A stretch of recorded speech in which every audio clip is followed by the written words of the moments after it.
उन्होंने ये सोचा क्यों ना श्री टोपी का ही देखो अपने गुरुदेव भगवान का। इन्होंने सोचा मलुकराज जी महाराज जी ने, तो श्री मलुकराज जी महाराज ध्यान में बैठ के उन्होंने श्री महाप्रभु जी का प्रकाश देखना शुरू किया।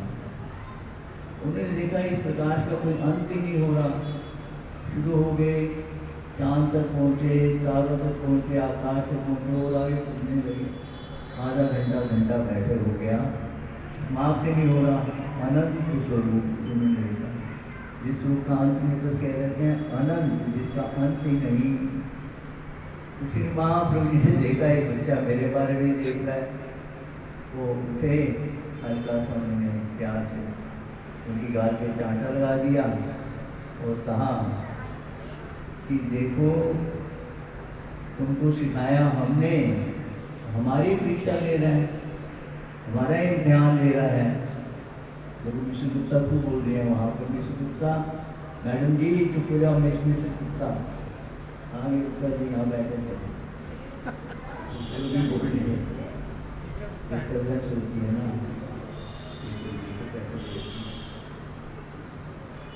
मिश्र गुप्ता को बोल रही है वहाँ पर बैठी बैठी। अरे आप यहाँ डिस्टर्बेंस होता, बार बार ये अच्छा नहीं कहना। कृपया शांति बनाए रखें, शांत से सुने। अच्छा नहीं लग रहा है तो आप बाहर बैठ जाएं।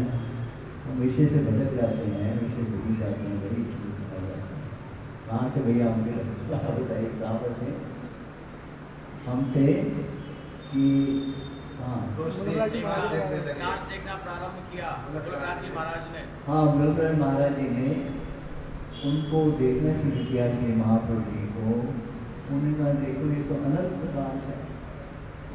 उनसे शरीर से प्रकाश निकलता था, उसको देखते देखते देखते कहाँ से ज़्यादा उन्होंने देखा, चंद्रमा तारे सब बात अनंत। और श्री महाप्रभु जी थे उसको तो जानते थे भाई मेरा भी जान ले रहा है। एक छोटा सा उन्होंने प्यार से चांटा लगाया, हो गए तो हो गए, क्यों हमसे ही सीखा और हमारा इम्तिहान ले रहा है, वो भी जानती और चुप हो गए। तो ये है अनंत। हमारे दादा गुरु जी, हमारे गुरुदेव जी और उनके कई बच्चे जिन्होंने आत्मदर्शन कर लिया, वो परमात्मा तक को ही प्राप्त हो गए। आत्मा के दर्शन करने का मतलब क्या है? परमात्मा के तत्व को प्राप्त करना, उसी आनंद स्वरूप को प्राप्त करने को कहते हैं परमानंद। आनंद ही आनंद, आत्मा का स्वरूप क्या है? आनंद ही आनंद है, या परमानंद जिसे हम कहते हैं वही है। उसी स्वरूप को प्राप्त करने के लिए हम लोग यहाँ आते हैं। क्यों आते हैं? देखो कि बचपन से ही देखिए, अपने हाथ में देखिए, बचपन से हम क्या करेंगे? बचपन से हम खेल कूद करेंगे। क्यों करेंगे भाई? अच्छा लगता है, मज़ा आता है, आनंद आता है उसमें। उसके बाद थोड़े बड़े हुए फिर क्या करेंगे? पढ़ाई लिखाई करेंगे, उसमें आनंद आएगा। उसके बाद क्या होगा? विवाह होगा, फिर क्या बच्चे होंगे। आनंद की खोज में हम ये सब चीज़ें करते रहते हैं, लेकिन आनंद जो हमें प्राप्त होता है तो बड़ा टेम्परेरी होता है। टेम्परेरी मतलब थोड़े समय के लिए, क्षणिक। थोड़ी देर प्राप्त हुआ था, थोड़ी देर प्राप्त हुआ था। अगर आपको लगातार आनंद चाहिए, कंटिन्यूअस लगातार, तो आपको इस क्षेत्र में ही आना पड़ेगा, योग में ही आना पड़ेगा। योग की ऊंचाइयों में जाएंगे जब आपको तब देखेंगे वही आनंद ही आनंद है। ठीक है, तो आनंद प्राप्त करने के लिए आपको योग मार्ग में आना ही है, क्योंकि आप आनंद की खोज में हैं। आनंद की खोज आप कर रहे हैं और उसी खोज के चक्कर में ही हम लोग तरह तरह की चीज़ों को उठाएंगे, आनंद लेने के लिए करेंगे। लेकिन ये आनंद टेम्परेरी है। सांसारिक आनंद जो कोई भी होगा वो टेम्परेरी होगा, थोड़ी देर के लिए होगा। अगर परमानंद चाहिए, कंटिन्यूस आनंद चाहिए, तो वो ध्यान करना ही होगा, समाधि में जाना ही होगा, तभी आनंद प्राप्त होगा। तो मुझे लगता है मैं यही समाप्त कर देता हूँ, क्योंकि बोलने वाले लोग का बहुत होना है। तुलसी सददेव भगवान की महापुरुष रामदास जी महाराज की बोल साचे दरबार की। एक ही शब्द बहुत महत्वपूर्ण याद रखिए डॉक्टर साहब का कि अगर जीवन में कुछ भी प्राप्त करना है उत्तमतम आनंद की स्थिति में, तो सच्चिदानंद घन की चरण शरण में, योग योगेश्वर अनंत महाप्रभु जी की चरण में, गुरुदेव भगवान की चरण शरण का आश्रय लेना ही पड़ेगा। और वह आनंद सच्चिदानंद घन का जो आनंद मिलेगा वह इस जीवन के लिए नहीं, आगे की तमाम संस्कारों और जीवन जितने जो मिलने वाले हैं वहाँ तक सब कार्य करेगा। इसलिए आपका संदेश तो यही है, आपका उपदेश इतना सुंदरतम है धनी डॉक्टर साहब, बहुत बहुत हम सब अभी आपके आभारी हैं। एक सेंटेंस में ही आपने पूरा योग विज्ञान, योग की विद्या का सार्थकता मानव प्राणी के लिए क्या है वो आपने बता दी। बहुत सा धन्यवाद। अब मैं निवेदन करता हूँ दिल्ली के सिद्धासन से आए हुए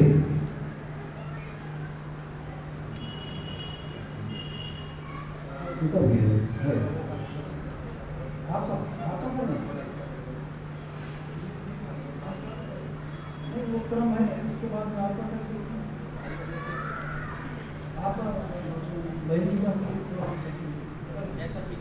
हाँ, तो अदानी दिल्ली से सिद्धासन से आए हुए सिद्धासन से देवेंद्र जी आचार्य जी को मैं निवेदन करता हूँ कि अपना आशीर्वाद देने की कृपा करें इस अवसर पर।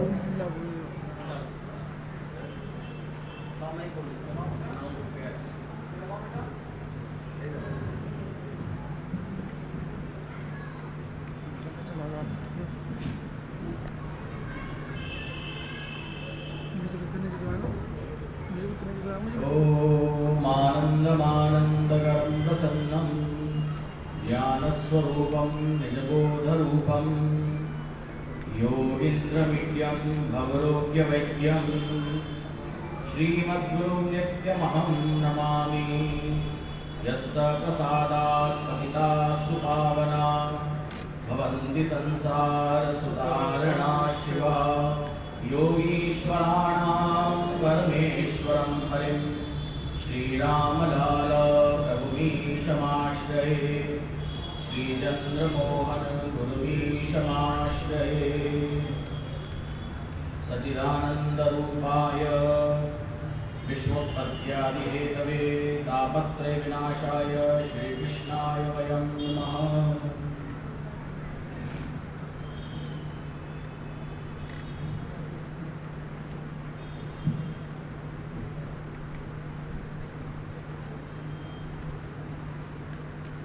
अत्र भवति श्रीमती सीता भगिनी महाभागा अत्र शुभावसरे संस्कृत भाषायां स्वव्याख्यानं प्रारभ्य सद्गुरुतत्त्वं सम्पादितवती।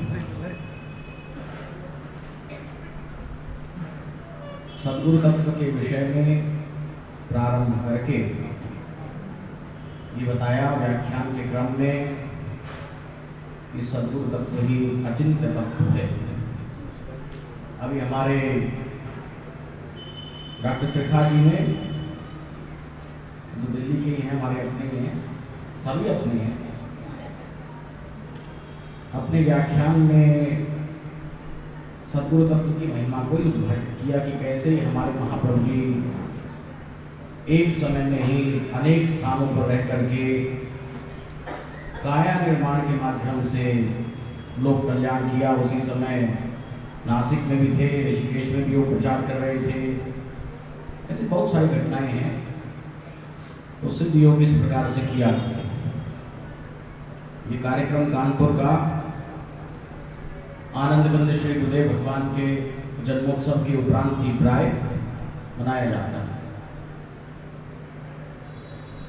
हमारे गुरुदेव भगवान का ये 114वां प्राकट्य वर्ष है। इस दृष्टि से 1909 में गुरुदेव का जन्म सिद्ध होता है, तभी 114 वर्ष बनेंगे 2023 तक, जिसके कुछ प्रमाण भी ठीक हैं। पहला तो ये है कि गुरुदेव भगवान अपने मुखारबिंद से कहा करते थे कि महाप्रभु जी ने कहा कि जब वो गुरुदेव ने पूछा कि जब आप नेपाल हिमालय से लौट करके आए उस समय तो प्रभु जी मेरा जन्म भी नहीं हुआ होगा, तो महाप्रभु जी ने उत्तर दिया कि नहीं, अन्याय उस समय तो 1.5 वर्ष का था। तो 1911 में प्रभु जी आए हैं, उससे 1.5 वर्ष घटा दें तो भी 1909 का जन्म वर्ष सिद्ध होता है। दूसरा, एक हमारे कुंडला के पुराने गुरु भाई थे शिवराम सांगर, अपनी मानते थे हम सब, उनका शरीर महिला बाद में कुरुक्षेत्र रहने लग गए थे। शिवराम सांगर जी ने काफ़ी प्रयास किया, गुरुदेव भगवान की कृपा से 1962 में हमारे सवाई आश्रम में बिजली लगी। तो उस समय जो फॉर्म भरा उसमें गुरुदेव ने जो अपनी आयु लिखी थी 1962 में, वो 53 वर्ष लिखी थी। इससे भी गुरुदेव का जन्म वर्ष 1909 ही सिद्ध होता है। कुछ लोग उसमें 1907 कर देते हैं, कुछ 1911 कर देते हैं, 1909 ही ठीक है। इस दृष्टि से 114 वर्ष हमारे गुरुदेव को इस अवनिमंडल पर अवतरित हो चुके हैं। मैं थोड़ा सा इसके विषय में बता दूं कि हमारे गुरुदेव क्या हैं, क्या उनका स्वरूप है। आप लोग अधिकांश में जानते ही हो कि वो पूर्व जन्म में गंडकी नदी के किनारे रहा करते थे। गोरखपुर से 80-90 किलोमीटर आगे वो स्थान है। हमारे बाबा जी तो होकर क्या ही डॉक्टर विजय सिंह जी के साथ में गए थे, 150 किलोमीटर है करीब, और वो त्रिवेणी धाम कहलाता है, चक्रतीर्थ वहाँ पर है। हमारा भी विचार है वहाँ जाने का। वहाँ पर हमारे गुरुदेव भगवान सैकड़ों वर्ष की आयु से, माने उस समय अपने पूर्व जन्म में भी गुरुदेव की आयु सैकड़ों वर्ष की थी, शताधिक आयु थी। उस शरीर से गुरुदेव वहाँ निवास करते थे, पूर्ण योगी थे। एक तत्वजयी महासिद्ध ही कई सौ वर्ष तक आयु को धारण कर सकता है। तो गुरुदेव तो अपने मुखारबिंद से ही बताते थे कि उस समय सैकड़ों वर्ष का शरीर था, बड़ा वृद्ध शरीर था। कई हमारे ध्यानी गुरु भाइयों ने गुरुदेव के शरीर के दर्शन भी किए। वो शरीर इस शरीर से बिल्कुल भिन्न था, जंगली महात्माओं के जैसा, ऐसा मोटी खाल का, ऐसा बड़ा सा मुख, वैसा शरीर। तो उस शरीर से गुरुदेव वहाँ निवास करते थे और फिर वहाँ से उन्होंने अपना शरीर त्यागा और मन में यह संकल्प किया कि कहीं पवित्र पुण्यात्मा परिवार मिलेगा तो वहाँ नया जन्म ग्रहण करेंगे। और अनूपपुर में आकर के वो जन्म स्वीकार किया, जन्म ग्रहण नहीं किया, स्वीकार किया। जगत पावन भगवान कृष्ण ने गीता के 4th अध्याय में अपने मुखारबिंद से कहा है, अजो प्रसन्न वयात्मा भूतानाम ईश्वरोपि सन् प्रकृतिं स्वामधिष्ठाय संभवाम ज्ञातमाय। अजो प्रसन्न, कि मैंने, भगवान ने अपने लिए कहा है कि मैं तो अज हूँ। अज माने जो अजन्मा है, जिसका जन्म नहीं होता, जन्म रहित है। भूतानाम ईश्वरोपि सन्, संपूर्ण प्राणियों का ईश्वर हो, किंतु उसके बाद भी अपनी प्रकृति को स्वीकार करके वो जन्म धारण करती है। प्रकृति का अधिष्ठान को, प्रकृति के अधिष्ठान को स्वीकार करते हैं। जन्म कर्मा जमे दिव्यम एवं यो वेत्ति तत्वता त्यक्त्वा देहम पुनर्जन्म नैति मामेति सो अर्जुन। जन्म कर्म च मे दिव्यम, भगवान ने कहा कि मेरा जन्म और कर्म दोनों दिव्य है, मानुषी नहीं है, दिव्य है। एवं यो वेत्ति तत्वता, इसको जो तत्व से जानना है वो त्यक्त्वा देहम पुनर्जन्म नैति मामेति, वो उस देह को त्याग करके पुनर्जन्म को नहीं प्राप्त होता, माम एति, मुझको प्राप्त होता है। ऐसा भगवान ने कहा। कौन मुझको प्राप्त होता है? जो ये जान जाता है कि मेरा जन्म और कर्म दोनों दिव्य है, मानुषी नहीं। ईश्वर में और पूर्ण योगियों में कोई भेद नहीं होता है। योग दर्शन में जो ईश्वर की परिभाषा आई, क्लेश कर्म विपाकाशयी अपरामृष्ट पुरुष विशेष ईश्वर, जो क्लेशों से, कर्मों से, कर्मों के विपाक से, माने कर्माशय से प्रारब्ध से अपरामृष्ट है, अछूता है, जिसको क्लेश कर्म विपाक कर्म वासना स्पर्श भी नहीं कर पाते, वो ईश्वर है। इस सूत्र के भाष्य में, व्यास भाष्य में आया कि ऐसे तो बहुत सारे योगी हैं जो पूर्ण योगी हैं, जो अपनी क्लेश कर्म वासना को समाप्त कर चुके हैं, आप्त काम है, पूर्ण काम है, क्या वो सब ईश्वर हो जाएंगे? बहुत ऐसे केवलिन हैं। उसके उत्तर में भगवान व्यास ने उत्तर दिया, ते ही त्रीणि बंधनानि छित्त्वा कैवल्यम प्राप्ता ईश्वरस्य च तत्संबंधो न भूतो न भावी। ते ही त्रीणि बंधनानि छित्त्वा, तीनों बंधनों को काट करके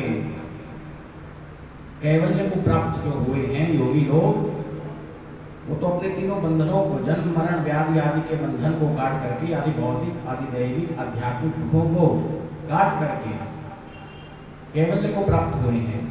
ईश्वर चतत संबंधो, ईश्वर का संबंध तो क्लेशों से, कर्मों से, कर्मों के विपाक से, कर्मों की वासनाओं से न भूतो न भविष्यति, न भूतो न भावी, न तो था और न होगा।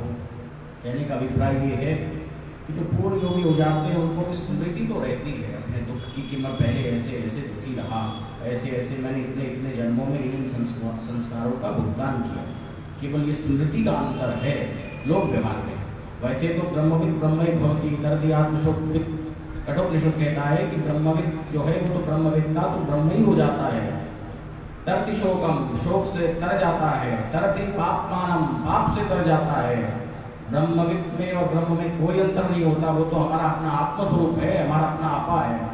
किंतु लोक व्यवहार में भी अंतर केवल इतना ही रहता है, पूर्ण योगी में और ईश्वर में केवल इतना ही अंतर रहता है कि पूर्ण योगी को ये स्मृति रहती है कि भाई मैं पहले बंधन में था, पहले मैंने इन संस्कारों को भोगा है। योग दर्शन में इसका प्रमाण है, पूर्व संस्कार साक्षात करणात् पूर्व जाति ज्ञानम, संस्कार साक्षात करणात् पूर्व जाति ज्ञानम, ये सूत्र है। संस्कारों का साक्षात्कार करने से योगियों को अपने पूर्व जातियों का ज्ञान हो जाता है। इस सूत्र के भाष्य में एक आख्यायिका आई है, एक छोटा सा आख्यान है कि महर्षि आवट्य ने महर्षि जैगी शब्द से पूछा कि आपने 10 महासर्गों में, 10 महाकल्पों में अपने जो भी जन्म ग्रहण किए हैं उन सब जन्मों को अपने समाधि के बल से देख लिया है, आप ये बताइए उसमें आपने क्या पाया? तो उसके उत्तर में जैगी शब्द ऋषि ने कहा कि उसमें मैंने दुख ही दुख देखा है। दुखम एवं सर्वम विवेकिना, विवेकी पुरुष के लिए तो वो सब दुख रूप है। मैंने ये अनुभव किया, नाना प्रकार की योनियों में मैं गया, नाना योनियों में मैंने नाना स्तनों का पान किया और नाना प्रकार के दुखों का भोग किया। उसका मैंने कंक्लूजन ये निकाला, निष्कर्ष ये निकाला, दुखम एवं सर्वम विवेकिना, विवेकी पुरुष के लिए तो जिसको विवेक ज्ञान पैदा हो गया है, नित्यानित्य वस्तु विवेक हो गया है, उसके लिए तो सब दुख रूप है, ये बताया। कहने का अभिप्राय ये है कि जैगी शब्द मुनि पूर्ण योगी है, किंतु उनको स्मृति है, उनको स्मृति है कि मैंने नाना जन्म स्वीकार किए, मैंने नाना जन्मों में इन्हीं दुखों को भोगा, तो स्मृति होती है। इस स्मृति के अतिरिक्त एक पूर्ण योगी में और ईश्वर में कोई अंतर नहीं होता। हमारे गुरुदेव, हमारे महाप्रभु पूर्ण हैं, परिपूर्ण हैं, अपूर्णों को पूर्ण बनाने वाले हैं। हमारी गुफा पर लिखा रहता था, अभी शायद है कि नहीं, कल्याणानाम निधये नमः, कल्याणों को देने वाले हैं, एक कल्याण को नहीं, न जाने कितने कल्याणों को वो देने वाले हैं, है ना। ऐसा हमारे महाप्रभु जी का स्वरूप है। तो हमारे गुरुदेव ने जो ये जन्म स्वीकार किया, ये कर्मों के बंधन से नहीं स्वीकार किया, कोई कर्मों का बंधन नहीं है। वो तो पूर्व जन्म में भी पूर्ण योगी थे, केवल लोक कल्याण के लिए उन्होंने जन्म स्वीकार किया। 2 कारण से योगी लोग संसार में आते हैं। एक तो करुणाद्र होकर, करुणा, जैसा कि अभी आपने व्याख्यान में बताया था, योगियों के अंदर करुणा भाव अधिक रहता है। हमारे श्री महाप्रभु जी से ऋषिकेश में जब वो निवास करते थे, कोई पूछता था कि आप नेपाल हिमालय से क्यों आए, उसका क्या कारण है? उसके उत्तर में महाप्रभु जी कहते थे कि भाई क्या बतावें, हम बैठे थे, हमने देखा कि हमारे संस्कारी बच्चे बड़े दुखी हैं, बुला रहे हैं, भाई उनसे नहीं रहा गया, हम चले आए। योग दर्शन के अंदर व्यास भाष्य में इसका प्रमाण है। प्रज्ञा प्रसाद मारूय अशोच शोचतो जनान भूमिष्ठानि विषयस्त सर्वान प्राज्योपश्यति। जैसे किसी शैलस्थ शैल पर बैठा हुआ, पहाड़ पर बैठा हुआ कोई व्यक्ति भूमिष्ठानि को भूमि पर बैठे व्यक्तियों को देखता है, कोई ऊपर पहाड़ पर चढ़ जाए या किसी ऊंची बिल्डिंग पर, और वो नीचे के लोगों को देखेगा तो उसको बड़े छोटे छोटे बड़े शुद्ध जीव जैसे दिखाई देंगे। ऐसे ही योगी भी संसार के जीवों को बड़ा शुद्ध जीवों के जैसे देखता है और फिर उसको करुणा भाव पैदा हो जाता है कि भाई इनका भी कल्याण होना चाहिए। उस करुणात्र होकर के योगी लोग ऐसा जन्म स्वीकार करते हैं जो हमारे गुरुदेव ने किया है। 114वां जन्म वर्ष हम उनका मना रहे हैं। दूसरा कारण है गुरुदेव की आज्ञा। महाप्रभु जी की आज्ञा के कारण गुरुदेव ने सब योग प्रचार किया और भगवान सदाशिव की आज्ञा के कारण हमारे महाप्रभु जी को आना पड़ा।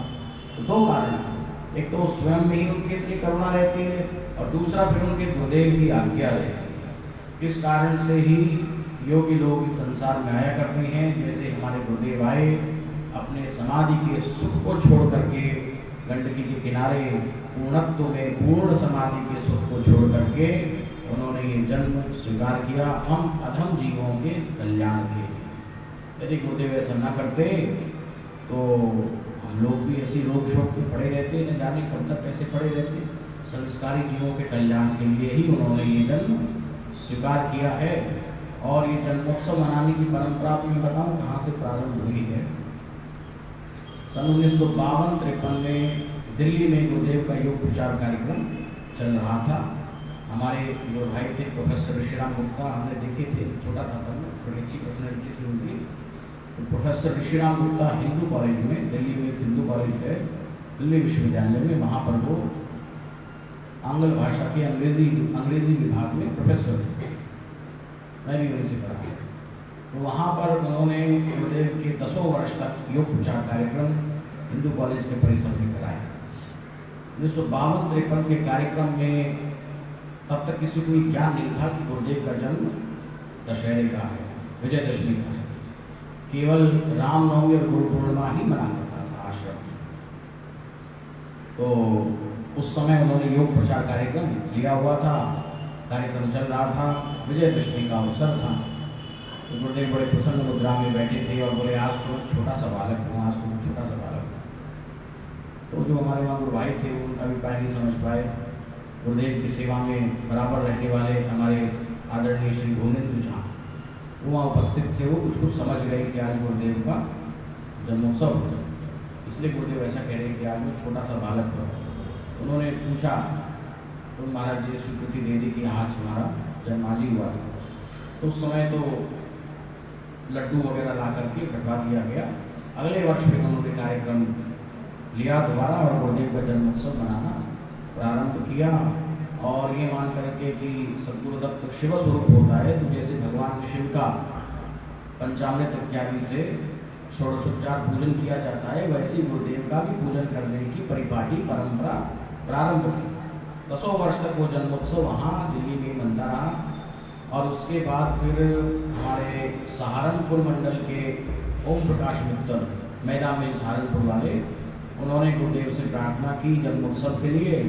तो गुरुदेव ने कहा कि भाई दिल्ली वाले वर्षों से मना रहे, उनसे पूछो तो कार्यक्रम देंगे। तो उन्होंने हमारे पुराने गुरु भाइयों से वो जन्मोत्सव के लिए प्रार्थना की, उन्होंने स्वीकृति दी। तो उसके बाद फिर सहारनपुर में गुरुदेव का जन्मोत्सव मना और उसके बाद तो फिर परंपरा प्रारंभ हो गई। अलग अलग वर्ष अलग अलग मंडल के गुरु भाई बहन मिल करके जन्मोत्सव मनाते थे। बनारस में मना, मिर्जापुर में मना, कछवा में मना, झांसी में 2 बार मना, अलग अलग समय में, अलग अलग समाई में भी 2 बार मना। अलग अलग समय में गुरुदेव का जन्मोत्सव मनता रहा। उनके लीलावसान के बाद फिर अब अलीपुर में भी बड़ी भव्यता से मनता है, समाई में भी, दिल्ली में भी, अब तो सब लोग मना रहे हैं।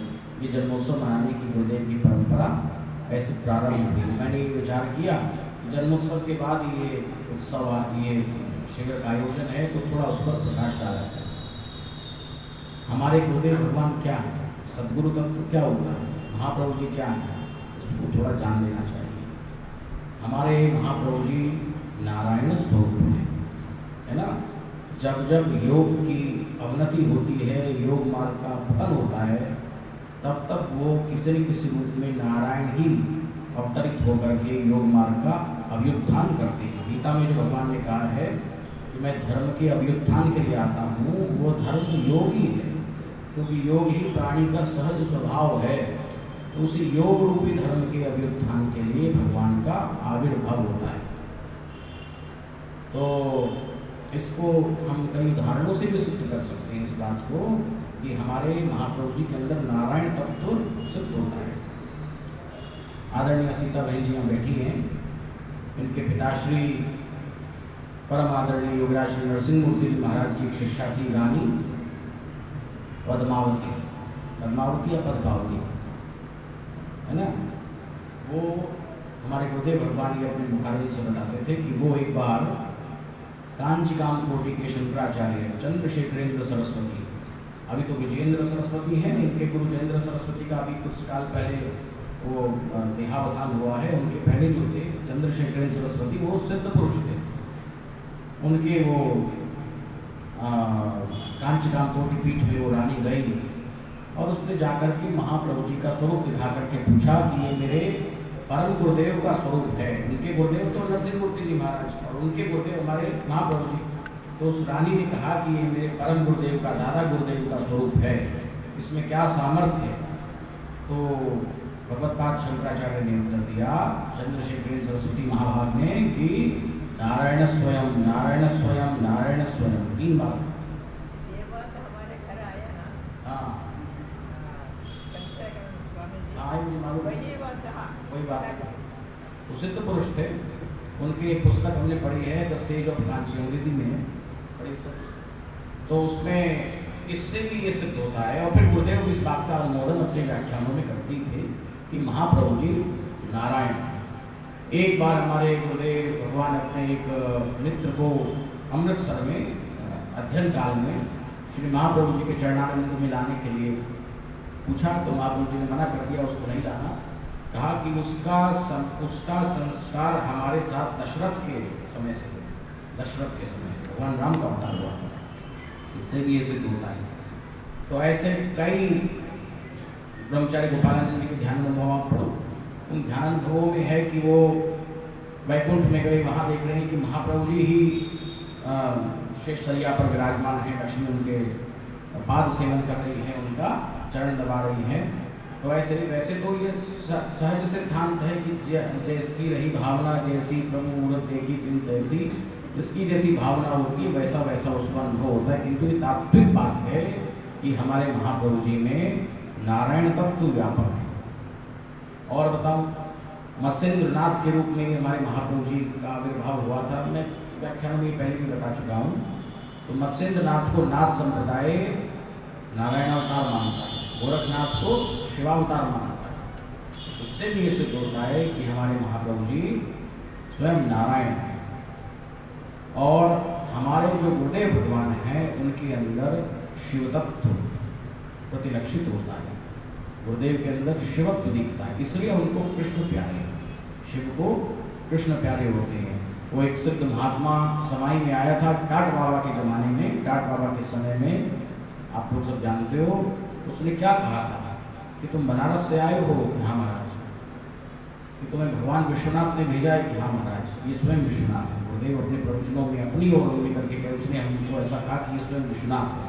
यानी गुरुदेव उस बात को एकदम स्टैंप लगा करके परिपुष्ट कर रहे हैं, ये स्वयं विश्वनाथ है, इनको करो प्रणाम, 3 बार प्रणाम कराएं। तो इससे भी, इस घटना से भी सिद्ध होता है कि गुरुदेव शिवस्वरूप है। गुरुदेव तो वैसे शिवस्वरूप होते ही, परंतु वैसे भी जो हमारी जो गुरु परंपरा है वो नारायण और शिव की परंपरा है, ये बात आप जान लो। और योग की परंपरा तो प्राचीन काल से सदाशिव से और नारायण से ही प्रारंभ हुई है ना।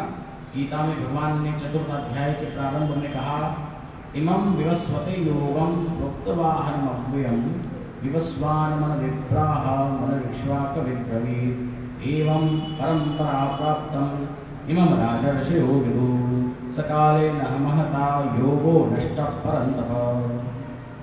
भगवान ने कहा कि अर्जुन, ये योग मैंने सबसे पहले इसको कहा, विवस्वान को कहा, सूर्य को कहा, मैंने तुझको योग का ज्ञान दिया है। तो पुराना है, अपरम भवतो जन्म परम जन्म विवस्वत तत्मेत जानियाम तुमातौ प्रोक्तवानिति। कैसे मैं विजान्याम जानूं कि आपने ही योग का ज्ञान प्रोक्तवान आदौ प्रोक्तवान, आपने आदि में ही योग का ज्ञान दिया था।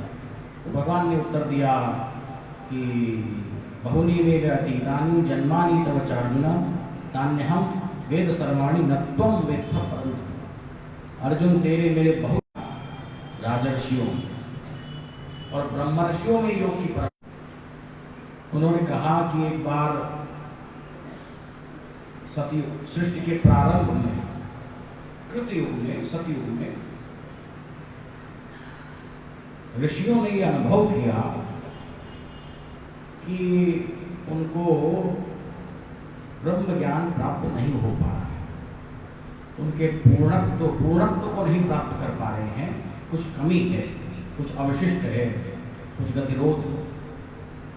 तब उन्होंने समवेत स्वर से ब्रह्म का चिंतन किया, ब्रह्म की उपासना की, आह्वान किया।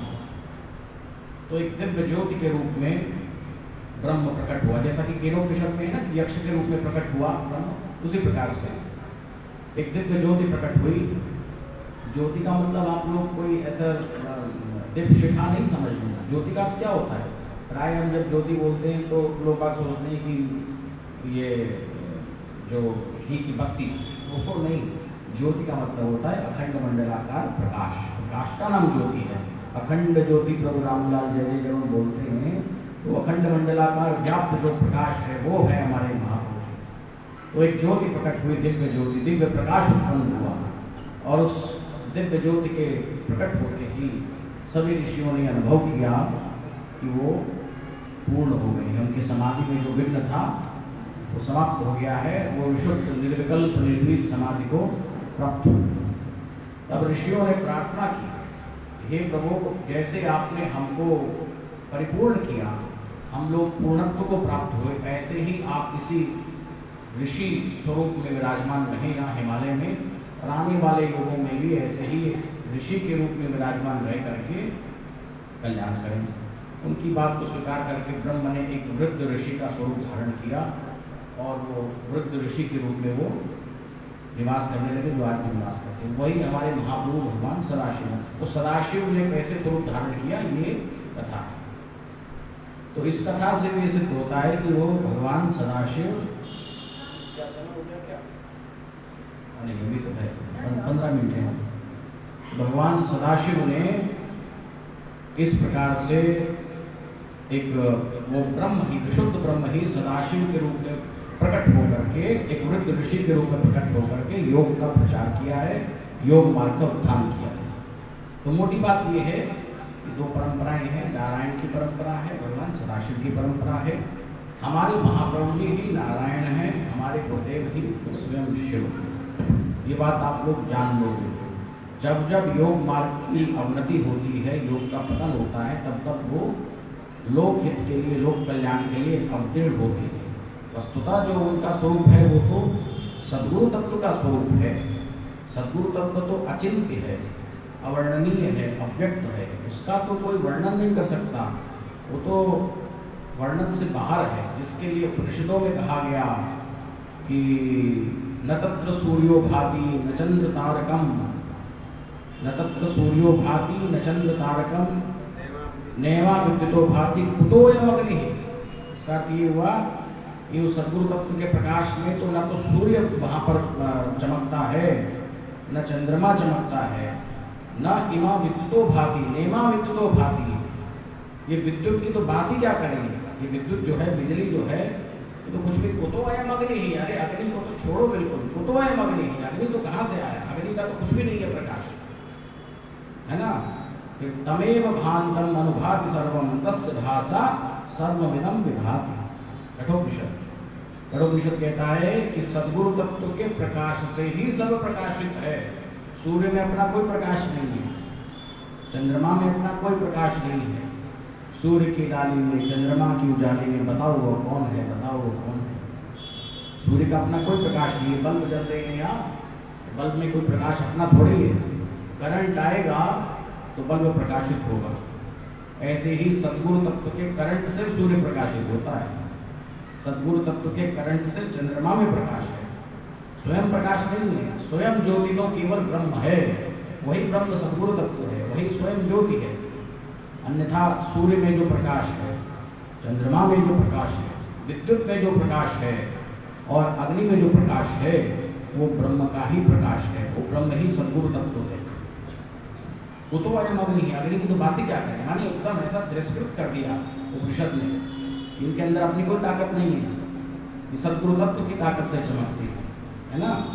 तमेव भांतम मनभाति सर्वम, इनके सद्गुरु तत्व के प्रकाशित होने से सब प्रकाशित होता है। तस्य भाषा सर्वदम विभाति, उसके प्रकाश में सब प्रकाशित होता है, उसके प्रकाश से सब प्रकाशित होता है, ये कहा।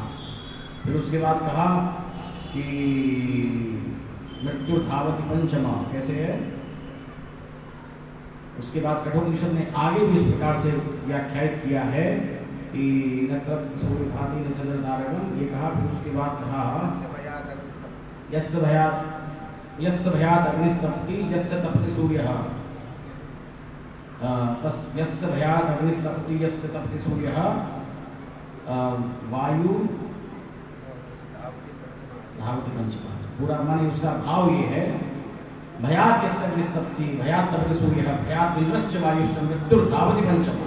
ये है कि जिसके भय से अग्नि तपती है, जिसके भय से सूर्य तपता है, और जिसके भय से इंद्र, वायु और पांचवा यम, पांच हो गए ना, सूर्य, चंद्रमा, इंद्र, वायु और पांचवा यम, मृत्यु, आगे भागे फिरते हैं, धावती, दौड़ते हैं जिसके भय से। वो कौन है? सद्गुरु तत्व है। मृत्यु से सब भय खाते हैं, सब लोगों को मृत्यु का भय है। योग दर्शन में आया है कि स्वरस्वाही विदुषो भी तथा रूढ़ो अग्निवेश, जो समान रूप से व्यापक है सब में, मूढ़ में भी और विद्वान में भी, मूर्ख में भी विद्वान में भी, सब में स्वरस्वाही है। क्या? मृत्यु का भय।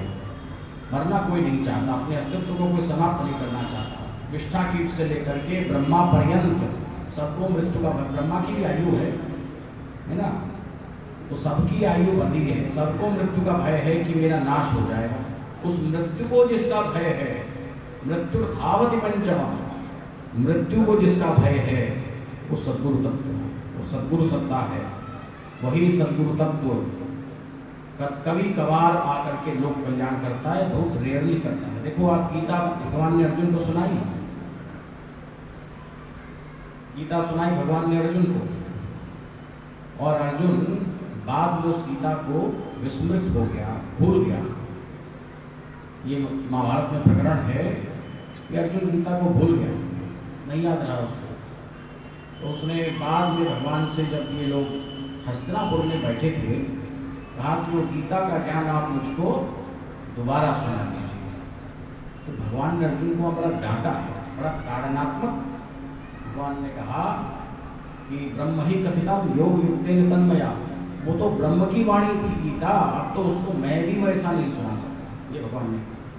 उसके बाद भगवान ने उसको दोबारा उपदेश किया, वो अनुगीता कहलाती है, परंतु उसमें वो बात नहीं है, भगवत गीता में बात है। क्यों? क्योंकि गीता का उपदेश जो भगवान ने किया है वो सद्गुरु तत्व का उपदेश है, वो सद्गुरु भाव में किया है। तो वो शिष्य है। कार्पण्य दोषो बहत स्वभाव पृच्छामि त्वाम धर्म सम्मूढ़ चेता यत् श्रेयसा निश्चितम ब्रूहि तन्मे शिष्यस्तेहम् शादि माम त्वाम प्रपन्नम। अर्जुन ने कहा शिष्यस्तेहम्, मैं आपका शिष्य हूँ, आपका चेला हूँ। आपका शिष्य ये नहीं कहा कि मैं सखा हूँ, मित्र हूँ, मैं परिजन हूँ, रिश्तेदार हूँ, नहीं कहा। क्या कहा? शिष्यस्तेहम्, ते अहम शिष्य, मैं आपका शिष्य हूँ। शादि माम शादि, मुझको शिक्षा दीजिए। प्रपन्नम, आपके प्रपन्न हूँ, नतमस्तक हूँ, समर्पित हूँ। तब भगवान ने उसको उपदेश किया। शोचानवच्छोचस्तु प्रज्ञावादाश्चताससे तथा, यहाँ से फिर गीता का उपदेश भगवान का प्रारंभ होता है। कहने का अभिप्राय ये है कि जब भगवान अपने सद्गुरु तत्व के भाव में नहीं है, तब वो भी उपदेश करने में अपने को असमर्थ पा रहे हैं। जब वो विशुद्ध सद्गुरु तत्व के भाव में है, तब उन्होंने गीता का उपदेश अर्जुन को किया। बाद में जो उपदेश किया, क्योंकि वो सखा भाव में किया था, बाद में अर्जुन में भी शिष्य का भाव नहीं था, सखा का भाव था। और जब चेलाई में शिष्य का भाव है ही नहीं जब उसमें, तो गुरु भी, फिर भगवान में गुरु का भाव कहाँ से आएगा? सखा का उपदेश जो है वो बाद वाला है, अनुगीता है। पर गुरु शिष्य का जो उपदेश है वो भगवत गीता है। तो इसलिए भगवान भी जब सदगुरु तत्व के रूप में अपने पूर्णत्व में बोल रहे हैं, योग युक्त होकर के बोल रहे हैं, तब उनका जो वचन है वो अमोघ है। श्रीमद् भागवत में एक छोटा सा कथा आती है, भूमा पुरुष की कथा। प्राय जो भागवतकार हैं उसको स्किप कर देते हैं। भागवत में कथा है कि एक बार अर्जुन द्वारिका में गए, द्वारिकापुरी में अर्जुन का जाना हुआ। तो वहाँ पर एक ब्राह्मण आया जिसका बालक मृत हो गया था, मर गया था, और उस बालक के शव को वो भगवान के महल के द्वार पर रख करके करुण क्रंदन करने लगा, रोने लगा और बड़ा ताड़नात्मक बोलने लगा कि कैसे तुम यदुवंशी हो, कैसे तुम राजा हो, तुम्हारे समय में तो, तुम्हारे राज्य में तो ब्राह्मण बालकों की मृत्यु हो रही है। ब्राह्मण बालकों की मृत्यु का अर्थ यही कि राजा पर भी दोष आएगा। राजा यदि इस प्रकार का होगा, पापात्मा होगा, तो प्रजा को भी उसका भुगतान करना पड़ता है। तो मेरे बालक की मृत्यु हुई, इसका कारण तुम भी हो। ऐसा भगवान कृष्ण को उसने बड़ा सुनाया उस ब्राह्मण ने। भगवान सुनते रहे, कोई उत्तर नहीं दिया। अर्जुन को बड़ा बुरा लगा। क्षत्रिय ललकार नहीं सहन कर पाते ना। तो अर्जुन ने उसका प्रतिकार करते हुए कहा कि ब्राह्मण देव का क्या समस्या है। उसने कहा कि 2-3 वर्ष हो गए हैं, मेरा बालक प्रतिवर्ष उत्पन्न होते ही मर जाता है, और मैं उसके शव को लेकर के यहाँ लाता हूँ, और ये बचाते नहीं, ये कैसे राजा हैं, कैसे द्वारिकाधीश हैं, मेरे बालकों की मृत्यु हो रही है, ये कुछ भी नहीं करती। अगले वर्ष मैं ये शपथ लेता हूँ कि तुम्हारे बालक की रक्षा मैं करूँगा।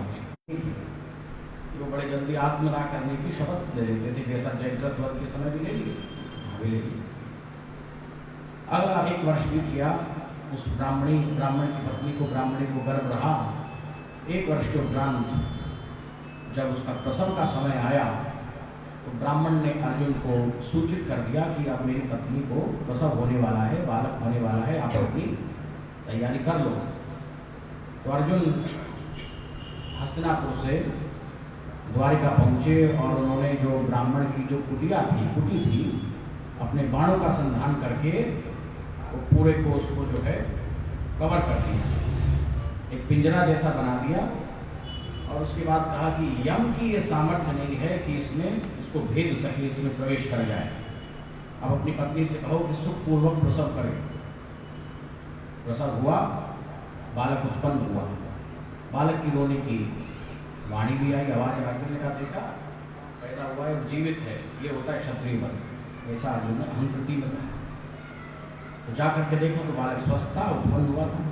उसके कुछ समय के बाद वो बालक गायब हो गया, अंतर्हित हो गया। अभी तो उसका शव भी नहीं है, अंतर्हित हो गया। अब ब्राह्मण लगा कल्याण का, बोला कि पहले तो हमको शव तो रहता था, अभी तो शव भी नहीं है, पूरा गायब हो गया। मेरा कहाँ तेरा क्षत्रिय बल चला गया अर्जुन, क्या हो गया तेरे गांडीव को?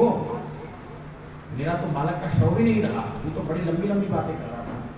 उसने अर्जुन को बड़ा सुना। अर्जुन ने कहा ठहरो, मैं प्रयास करता हूँ। योगाभ्यासी थे अर्जुन, ध्यान में बैठे।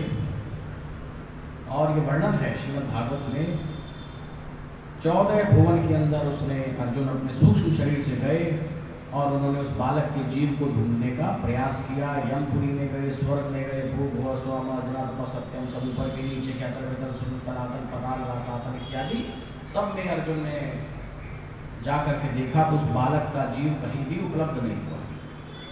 जब नहीं मिला तो अर्जुन ने सोचा कि भाई अब तो आत्मदाही करना पड़ेगा और तो कोई उपाय बचा नहीं। अपने पक्के तो थे अर्जुन बचन, तो चिता बना ली गई। अर्जुन उस पर बैठने को जैसे ही उद्यत हुए, भगवान कृष्ण आए। उन्होंने कहा कि भाई अर्जुन, एक प्रयास हम भी करके देख ले, तुमने तो काफी प्रयास कर लिया, एक प्रयास मैं भी करके देखूं, संभवतः वो बालक कहीं मिल जाए। तो भगवान ने आवाहन किया अपने रथ का।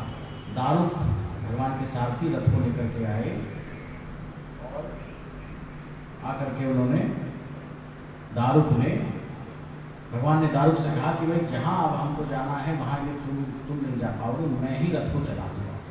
2 बार ऐसा युद्ध के समय भगवान सारथी बने अर्जुन के किस समय? भगवान ने सारथ्य किया, अर्जुन को पीछे बैठाया और आकाश मार्ग से रथ को चलाने लगा।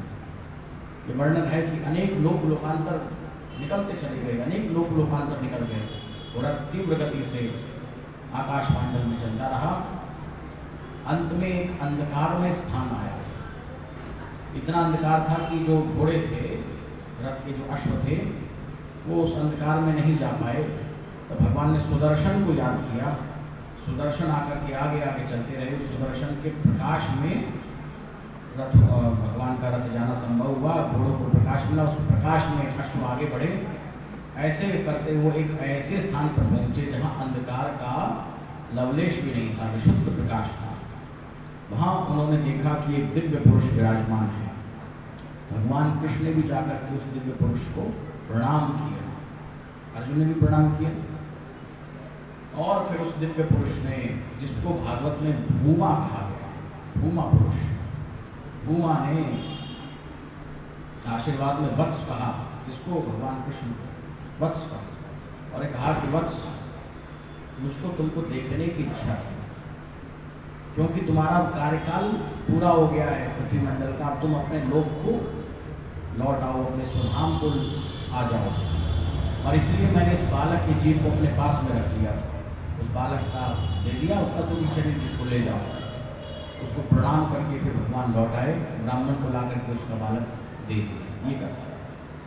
ये कथा से ये सिद्ध होता है कि भगवान कृष्ण से भी परे कोई तत्व है ना। गीता में भगवान विशुद्ध भाव में बोल रहे हैं, अब उनसे परे कोई नहीं है। स्वयं कह रहे हैं कि वो माता, धाता, पितामह, मैं माँ भी हूँ, धाता भी हूँ, और पिता का भी पिता हूँ, बाप का भी बाप हूँ, पितामह। अर्जुन ने भी कहा, पिता से लोकस्य चराचरस्य तमश्च पूज्यश्च गुरु गरीयान, गुरुओं के भी गुरु हो, पिताओं के भी पिता हो, गुरुओं के भी गुरु गरीयान, गुरुओं के भी गुरु हो, अर्जुन ने बोला है। परंतु वही भगवान कृष्ण जब वहाँ गए हैं तो प्रणाम कर रहे हैं, और वो भूमा पुरुष वत्स कह करके संबोधित कर रहे हैं। कहने का अभिप्राय ये है कि वो सद्गुरु तत्व ही परम तत्व है। वो सद्गुरु तत्व जब जहाँ जिसमें प्रकाशित होता है तब वो सद्गुरु पदवाच्य होता है, वो सभी के लिए वंद्य होता है। गीता में वो सद्गुरु तत्व भगवान कृष्ण में प्रकाशित है, और बाद में वो भूमा पुरुष, तो भूमा पुरुष तो विशुद्ध सद्गुरु तत्व है ही। तो वो भूमा पुरुष हमारे महाप्रभु जी हैं।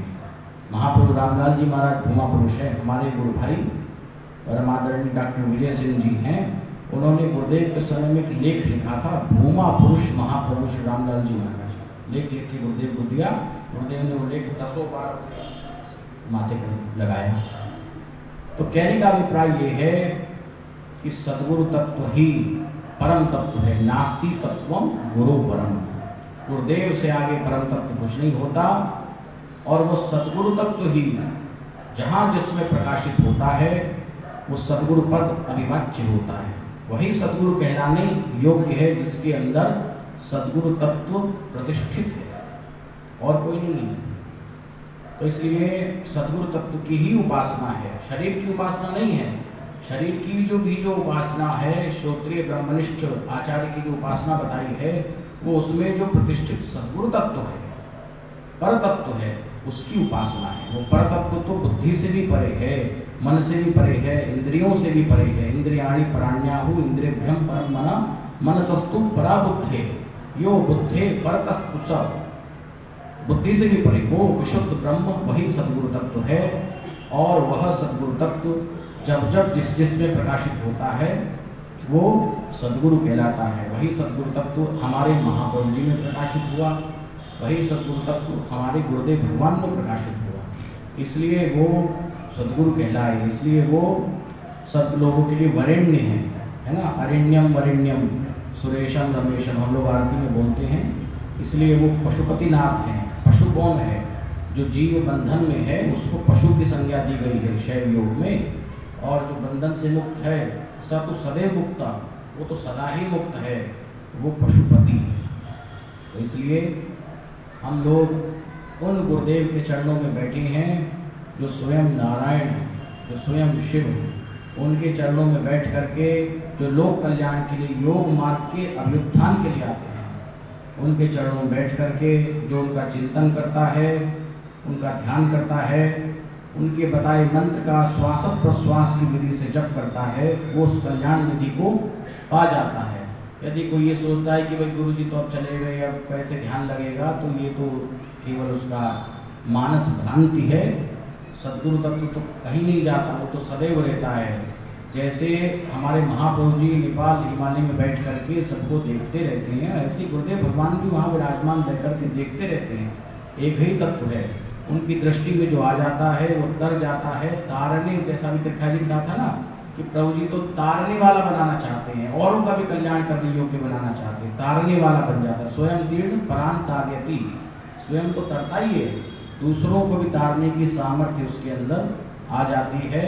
तो ये हमारी योग की परंपरा आज मैंने आप लोगों को बताई। नारायण की परंपरा है, सदाशिव की परंपरा है, वही हमारे गुरुदेव और महाप्रभु जी हैं। उन्होंने इसलिए लोक कल्याण के लिए योग मार्ग का प्रचार प्रसार किया, सिद्ध योग का प्रचार प्रसार किया है। कल के व्याख्यान में फिर ये बताएंगे कि योग क्या है और उसके अंग पर योग क्यों करना चाहिए और उसके क्या क्या उपाय होते हैं, इस पर प्रकाश डालेंगे। आज हमने अपनी गुरु परंपरा पर प्रकाश डाला है, ये बताया है कि हमारी गुरु परंपरा कौन सी परंपरा है। ये तो सदाशिव की परंपरा है, ये तो नारायण की परंपरा है, उनकी हम बालक हैं, उनके हम बच्चे हैं। तो ऐसे आप लोग बड़ा भागी हो जो गुरुदेव के चरणों में बैठे हो, अपने जीवन को कृतार्थ कर रहे हो। इसलिए हम लोगों को चाहिए कि अनवरत अहर्निश उनका चिंतन करते रहें। ऐसा करने से सबका कल्याण होगा। अहर्निश जो चिंतन करेगा तो उसके लिए तो गुरुदेव सदा सुलभ रहते हैं। गीता में भगवान ने कहा है कि मैं सुलभ हूँ, अनन्य चेता सततम यो मां स्मृति नित्यश तस्याहम सुलभ पार्थ नित्य युक्त योगिन।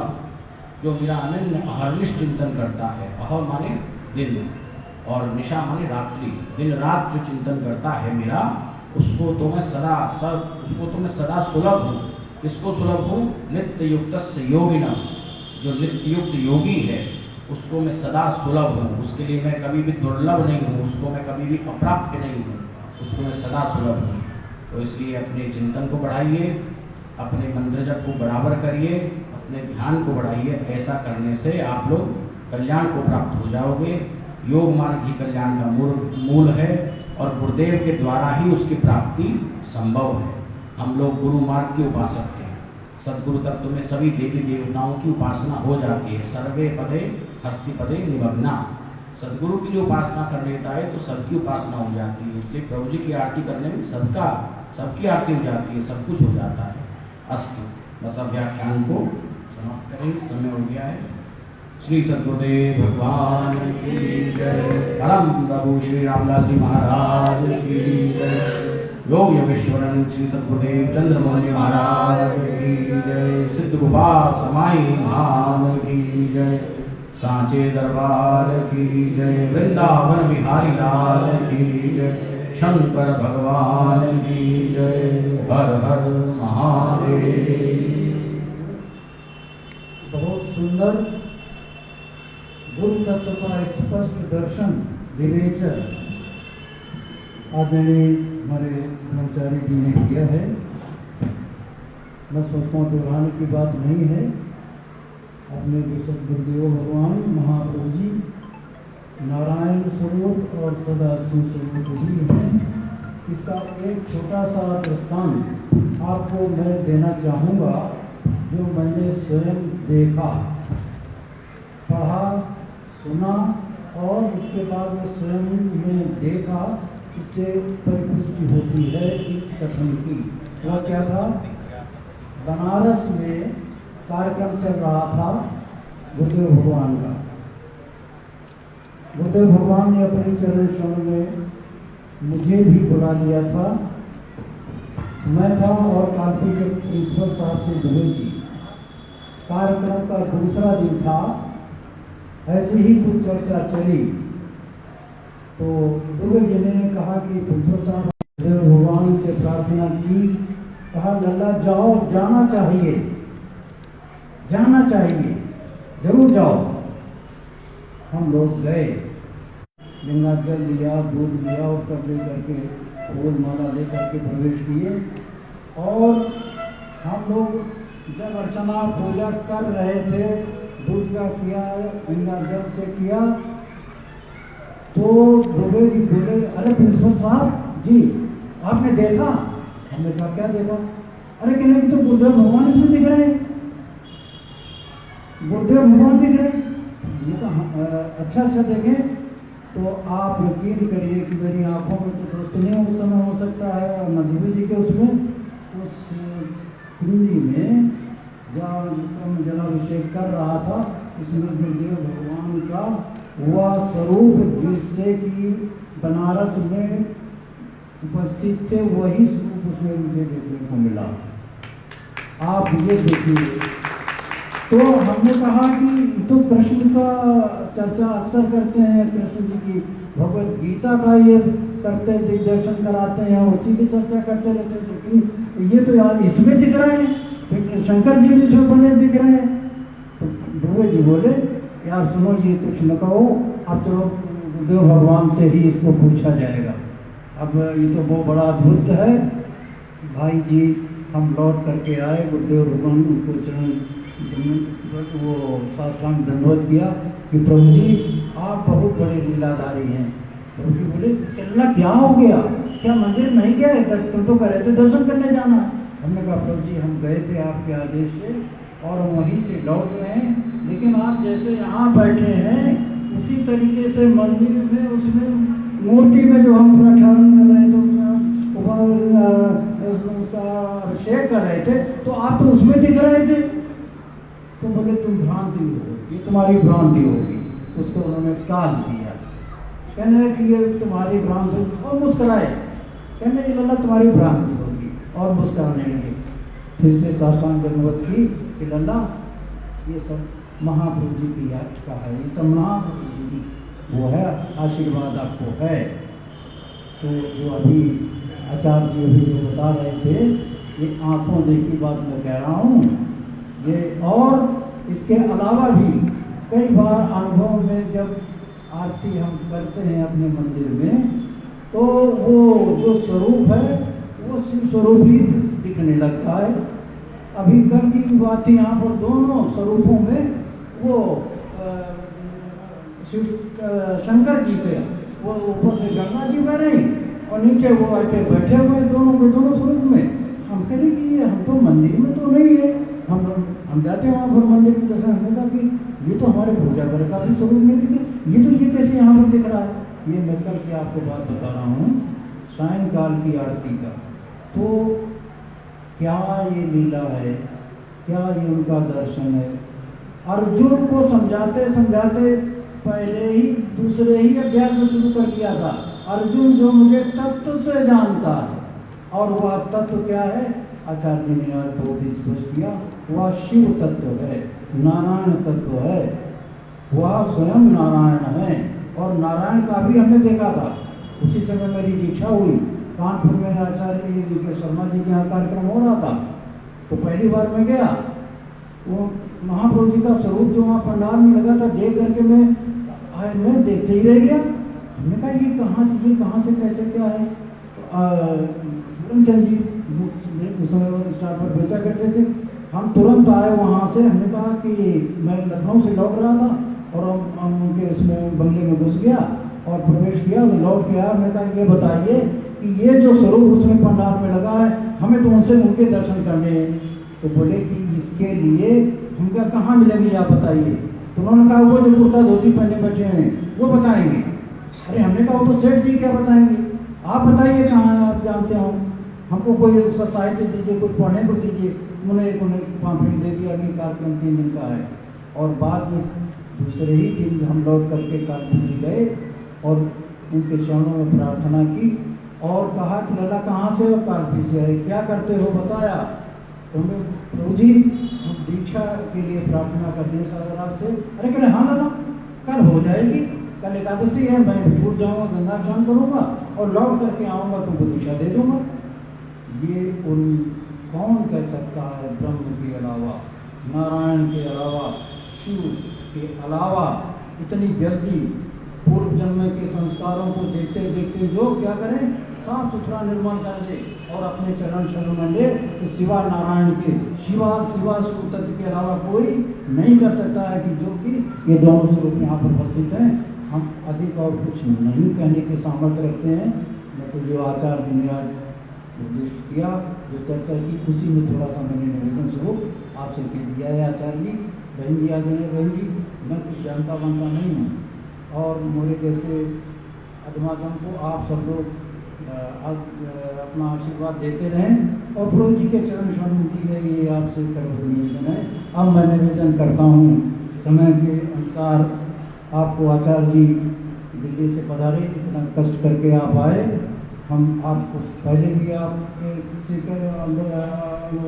क्षमा मांग चुका हूँ और फिर से कि आप दर्शन दिए, इतना सुंदर स्पष्ट दर्शन तत्व का कराया, बार बार आपको धन्यवाद। और तत्पश्चात दिल्ली से पधारी हुई आदरणीय बहन जी, और जिनके संबंध में मैं समझता हूँ कि यहाँ सभी आप लोग बैठे हैं, सब कुछ जानते हैं, कष्ट करके जब भी निवेदन करता हूँ आ जाती हैं, दर्शन देती हैं और दर्शन करा भी देती हैं। ये आपकी विशेषता है, ज़्यादा कुछ मैं नहीं कहूँगा और निवेदन करता हूँ कि आशीर्वाद देने की कृपा करें आदरणीय बहन जी।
योग का मार्ग अद्भुत दिखाते चले, श्वास जीवन की अनमोल कहते चले। गुरु के बिना ज्ञान मिलता नहीं, ज्ञान पाए बिना मुक्ति संभव नहीं। योग का पथ अनोखा, चलो तुम सभी, मुक्ति निश्चित सही, कुछ असंभव नहीं। सद्गुरु तत्व पर ही चर्चा चल पड़ी है, तो हम उसी पर ही थोड़ा बात करेंगे। मेरे भाई जी ने हमारा समय दे दिया, हमें 7:15 तक केवल समय मिला है, इसलिए एक दो दृष्टांत बताकर हम आगे कहेंगे। सद्गुरु तत्व क्या है, मैं इतना सुन रही हूँ और इस तत्व को समझना बहुत मुश्किल है। तत्व को वही समझ सकता है जिनमें गुरु के प्रति अटूट श्रद्धा, अटूट भाव भरे हुए हैं और सद्गुरुदेव ने उन्हें अपना लिया है। सद्गुरु को समझना बहुत मुश्किल काम है, बहुत मुश्किल काम है। मैं प्रयास करूंगी उन गुरुदेव के विषय में उन बातों को जो स्वयं देखी हैं, अनुभव की हैं या श्री आचार्य जी के द्वारा बताई गई है, क्योंकि प्रमाण 3 होते हैं, प्रत्यक्ष, अनुमान, आगमान। प्रत्यक्ष चश्मदीद गवाह, जिसने अपनी आंखों से देखा है उसी पर लोग अधिक विश्वास करते हैं। अनुमान करते हैं, न्याय दर्शन का सिद्धांत है, यत्र यत्र धूमः वर्तते तत्र तत्र अग्नि करते। जहाँ धुआं है, धुआं देखकर अनुमान लगा रहे हैं कि वहाँ अग्नि निश्चित होगी। और आगमान जो हमारे आत्मस्थ होकर जो शास्त्रों में लिखा गया है, आत्मस्थ स्थिति में जो महापुरुषों में लिखा वेद उपनिषद पुराण आदि धार्मिक ग्रंथों में आत्म साक्षात्कारोपरांत जो वर्णन किया है, जो बताया है, वह भी प्रामाणिक है। तो सद्गुरु के विषय में जब चर्चा चल रही है, तो पिछली बार हमने बताया था कि हमारे गुरुदेव में प्राणदान तक की सामर्थ्य थी और सभी सुन चुके हैं, इसलिए उसकी पुनरावृत्ति नहीं करेंगे। 2-3 और घटनाएं हैं जो कि जाने के बाद, जैसा कि ये भाई ने कहा कि गुरुदेव कहीं जाया नहीं करते, वह केवल लुका छिपी का खेल किया करते हैं। कभी आ गए और सूक्ष्म स्थिति में, सिद्धों की स्थिति में पहुंचने के बाद उनका अपनी मौज है। वो कुछ भी बन जाए, मच्छर के रूप में भी बन जाए और पक्षी के रूप में भी बन जाए, और न जाने क्या कार्य करने, कैसे करने। उसमें योगेश्वर महाराज ने शरीर छोड़ने के बाद भी अपने शिष्य से मिलकर के बताया कि मैं कहाँ किस लोक में गया हूँ और मैं क्या देख रहा हूँ, मैं तुम्हें बता रहा हूँ, लेकिन मैंने तुम्हें पुत्रवत माना है, इसलिए मैं तुम्हें देखने चलाया हूँ। पहले अपने उसी रूप में आए, पहचान लिया, रूप परिवर्तित कर लिया। ये उनकी मौज है, कैसी है, क्या है। अब वास्तव में सद्गुरु 2 प्रकार के हुआ करते हैं। तत्व के गुरु 2 प्रकार के होते हैं, एक तो मौनी और दूसरा वक्ता। मौनी गुरु भी होते हैं जो केवल संकेत से, संकट मात्र से दूर बैठे हुए भी लोगों के कार्य बनाते हैं। तब मौनी गुरु बोलते नहीं है, मुंह से कुछ नहीं कहते, लेकिन उससे साधारण व्यक्ति का कोई लाभ नहीं होता, अधिक लाभ नहीं होता। वक्ता गुरु में वह सामर्थ्य है कि वह संशयों की निवृत्ति करे और उनको चेतना का संचरण करके उनको मुक्ति मार्ग पर लगाने, यह वक्ता गुरु का है। और वक्ता गुरु वह जो सामर्थ्यवान हो, क्योंकि सद्गुरु की पहचान करना बड़ा मुश्किल है। हम किसकी बात पर माने, कैसे माने, तो उसने कहा है कि यस्य दर्शन मात्रेण मनसः स्यात् प्रसन्नता।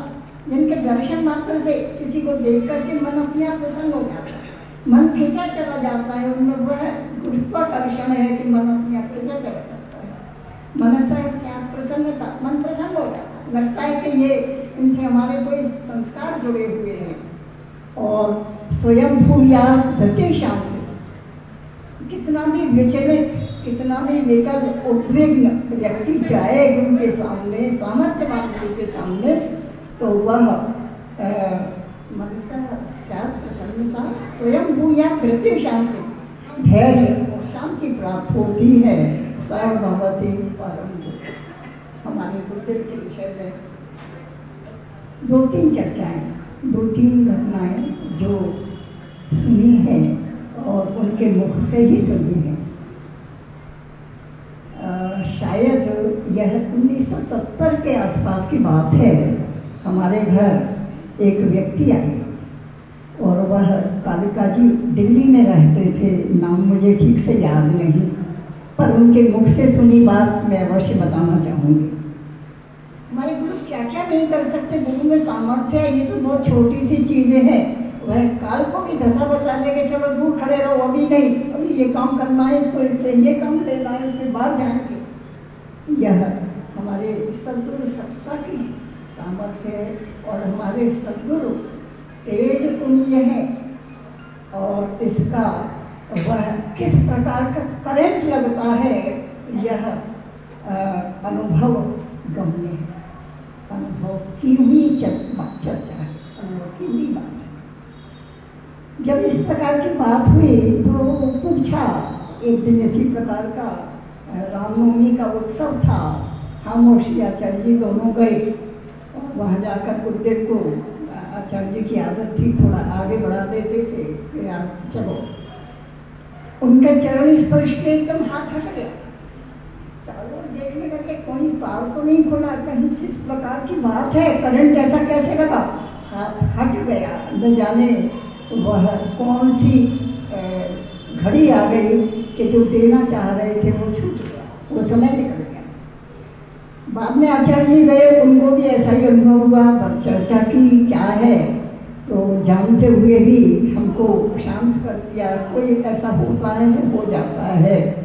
जब रामकृष्ण परमहंस के समक्ष स्वामी विवेकानंद गए और विवेकानंद के हाथ प्रश्न किए, आप सभी को पता है कि आप गुरु दर्शन करा सकते हो, आपने गुरु को देखा है, तो कि हाँ, कैसे देखा है, कि जैसे मैं तुम्हें देख रहा हूँ, मुझे दर्शन करा सकते हो, कि हाँ।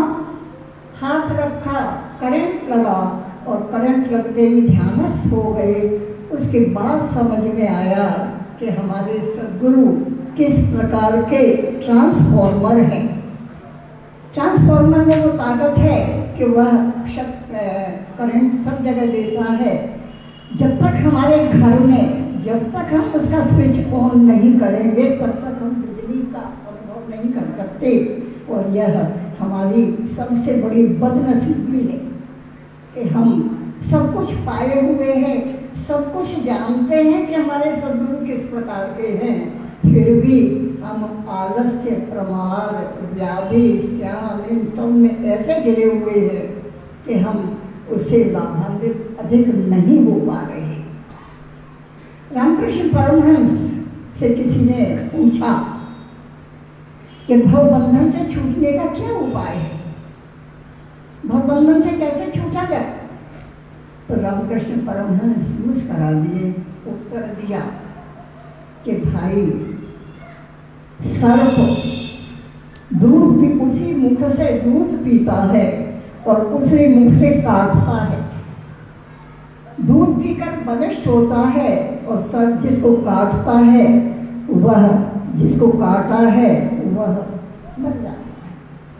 ठीक उसी प्रकार हमको क्या करना है, अंतर मन की साधना के द्वारा, अंतरतम की साधना के द्वारा अपने पुण्य संचित करके, जैसे सर्प दूध पी के बलिष्ठ होता है, उसी प्रकार साधना द्वारा, मंत्र जप ध्यान आदि के द्वारा हम अपनी शक्ति संचित करें।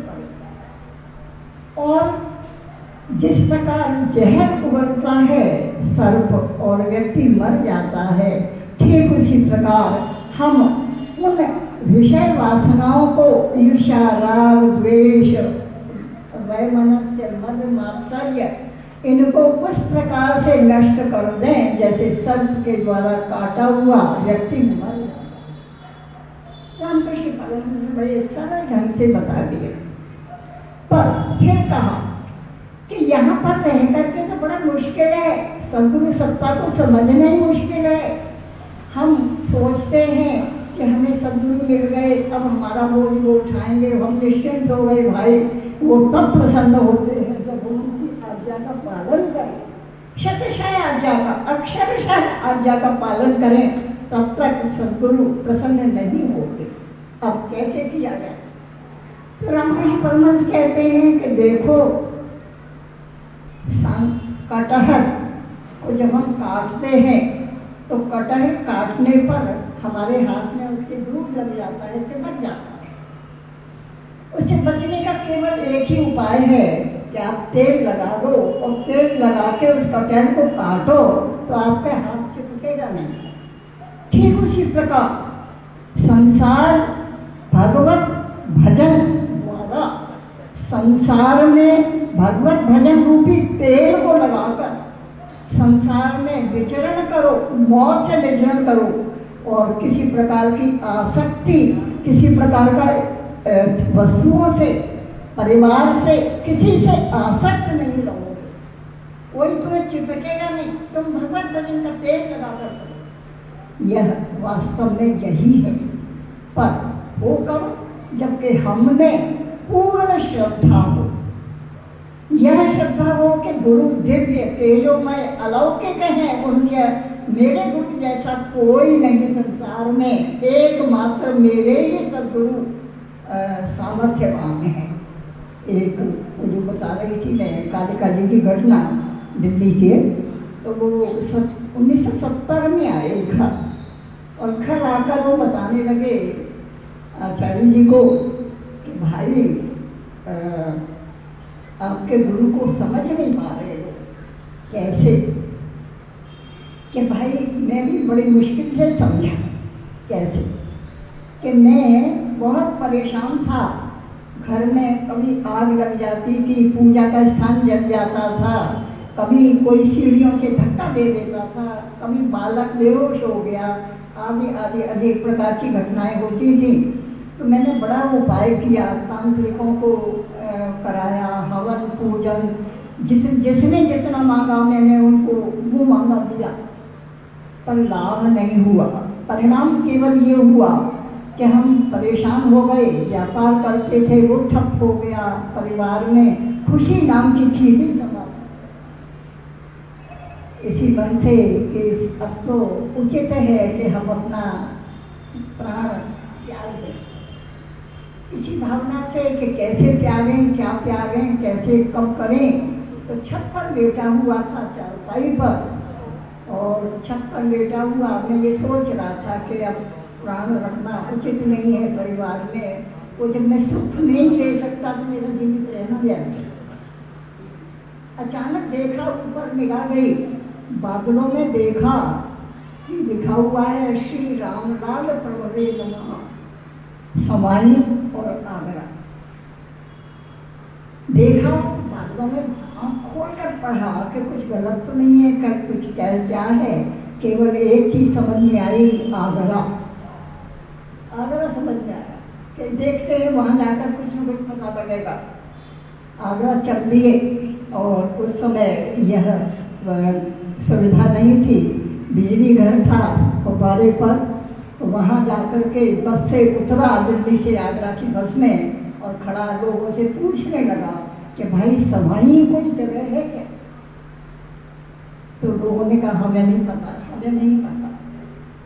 पर जब गुरुदेव की इच्छा होती है बुलाने की और अपने बच्चों के कष्ट निवारण की, तो क्या क्या मानक बनाते हैं, यह समझने की चीज़ है। देख करके चल दिया वहाँ, कई बार पूछा, लोगों से पूछा, आगरा के पास खड़े हैं, समाई कहाँ है, क्या है। जब बहुत परेशान हो गए कि मैं तो ऐसे ही चल दिया, मैं बड़ा बेवकूफ़ हूँ। तभी एक व्यक्ति आया, बोला क्या बात है, कहाँ जाना है? कि मैं समाई हूँ। अरे भाई समाई जाना है, चलो हम भी जा रहे हैं वहीं, चलो हमारे साथ चलो। और समाई ले गए। समाई ले जा करके देखा, गुरुदेव अपने कक्ष में, उस समय कच्चा आंगन हुआ करता था, लिपाई होती थी, हमें भी वो सौभाग्य मिला लिपाई का, आनंद ही और था।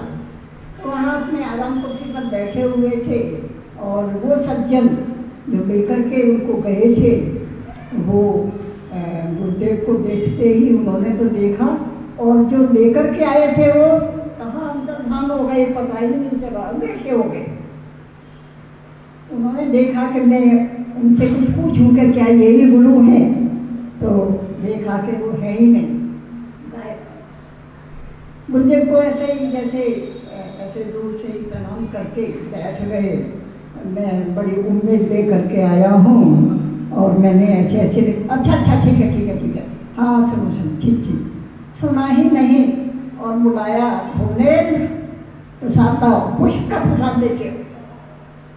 कैसे टाल मटोल कर रहे हैं, मैं तो बड़ी उम्मीद ले करके आया था, इन्होंने तो मुझे टाल दिया।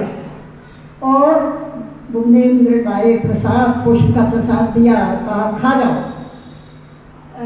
नवागंतुक को क्या पता कि उस पुष्प के प्रसाद में वो क्या दे रहे हैं, कोई नहीं पता, केवल साधारण उसमें भी देखते हैं कि कीड़ा तो नहीं लगा, धूल मिट्टी तो नहीं लगी, उसको भी पहुँच रहे हैं। और मैंने तो ऐसा भी देखा कि गुरुदेव के प्रति जो श्रद्धा रखते हैं वो अखरोट को भी साबित खा जाते हैं प्रसाद में, उनको ये नहीं कि इसको छील के खा, साबित खा। तो उन्होंने पुष्प का प्रसाद कहा तो खा तो लिया, फिर कहा कि गुरुदेव ऐसा, हाँ सब ठीक हो जाएगा, चलो चलो चलो चलो, और आओ, लोगों से बात करने लगे। कहने लगे इतना भी पैसा मेरा और बर्बाद होना था, इतनी मैं उम्मीद लेकर के आया था, पर ऐसा कुछ नहीं हुआ। गए घर में अनमने मन से, टूटे टूटे मन से मैं गया, जाकर के देखा सब खिलखिला रहे हैं, हंस रहे हैं, सब खा रहे हैं, भोजन बन रहा है। कहाँ तो भोजन बनते में कुछ कुछ गिर पड़ता था, आग लग जाती थी, पत्नी की साड़ी जल जाती थी। देखा कि सब प्रसन्न है, कह रहे अश्रुधारा बह रही थी कि आपके गुरुदेव को मैं बड़ी बाद में समझ पाया, उनके विषय में क्या बताएं। तो यह इस प्रकार की घटना है जो कवि फूल जी ने। एक घटना और बताएं, जैसे वो कैसे काव्य निर्माण का, जैसे हमारे भाई बताया करते हैं कि काव्य निर्माण वहाँ हुआ। एक अपबीती घटना बताएं, अपने ऊपर जो बीती।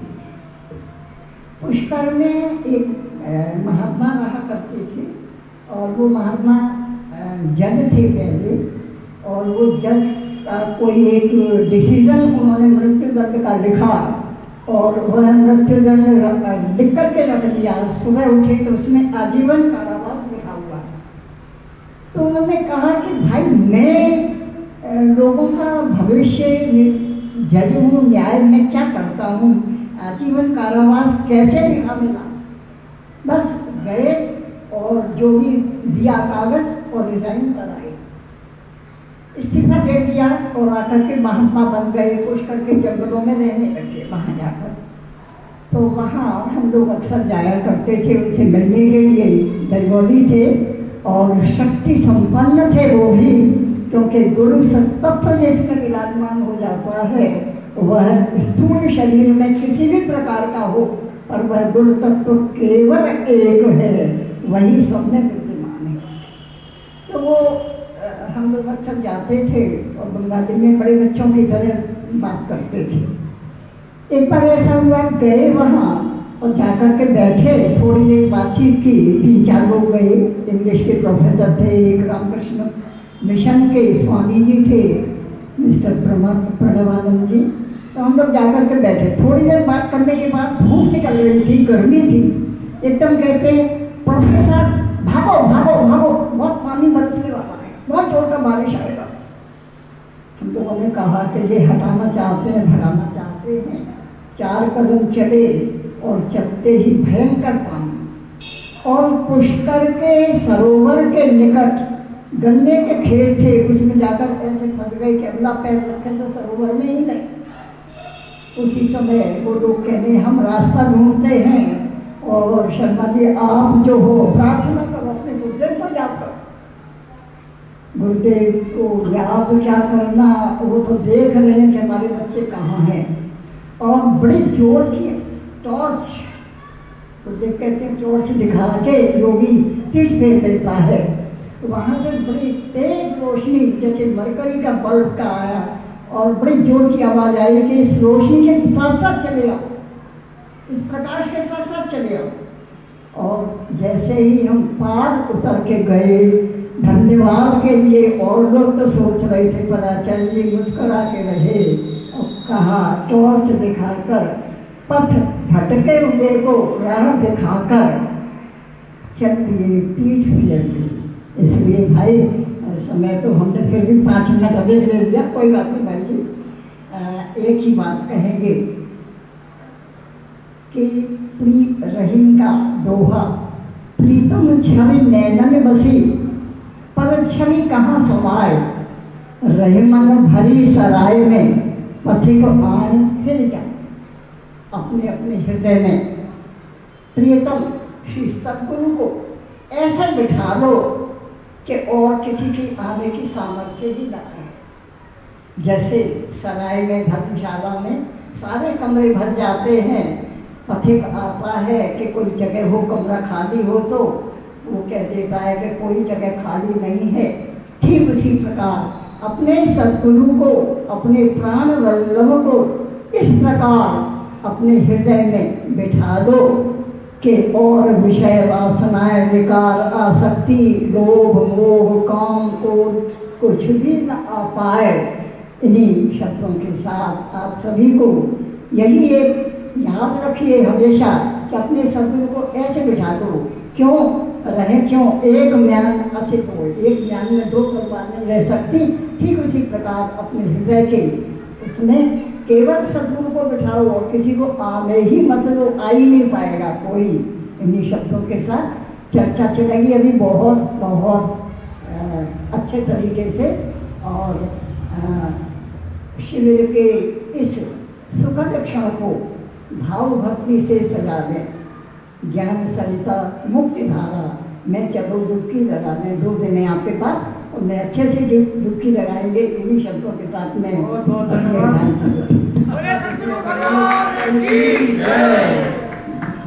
आपने बहुत अच्छी गुरुतत्व सागर में डुबकी लगवा दी सबकी। अब उस सागर से मुक्त होने का अवसर आ गया है। वैसे मुक्त तो मैं ये सोचता हूँ कि 2 दिन पहले से जब आचार्य जी ने प्रवचन शुरू किया, भगवद गीता का यहाँ पर पारायण कराया, और जो उससे गुरु तत्व की महिमा और सदगुरु क्या करता है, क्या है और क्या होना चाहिए, अपने को करना चाहिए, इस सब का निरूपण बहुत सुंदर ढंग से 2 दिन के अंदर हम लोगों ने सुना है आपसे आचार्य जी से। अभी और कुछ आगे सुनो।